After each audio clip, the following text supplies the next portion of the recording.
जितना मेहनत अभी तुम लोगों की उम्र में हो सकता है ना, तुम उतना मेहनत करो। ठीक है, बाद में यहाँ पर एक उम्र तुम्हारी आएगी जहाँ मेहनत करने की जिज्ञासा होगी, लेकिन तुम्हारी उम्र तुम्हारा साथ नहीं देगी।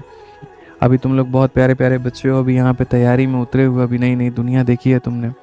ठीक है, तो मैं चाहता नहीं हूँ यहाँ पर कि उस भीड़ का हिस्सा बन करके रह जाओ जो 3 साल 4 साल से अपने सपने को दबा करके अपने आप को एक कमरे में घोंट रही है। मैं चाहता हूँ मेरे भाई यहाँ पर कि आप उस भीड़ का हिस्सा बनो जो आता है 1 डेढ़ साल के अंदर में डेडिकेशन लगाता है और मेरे भाई यहाँ पर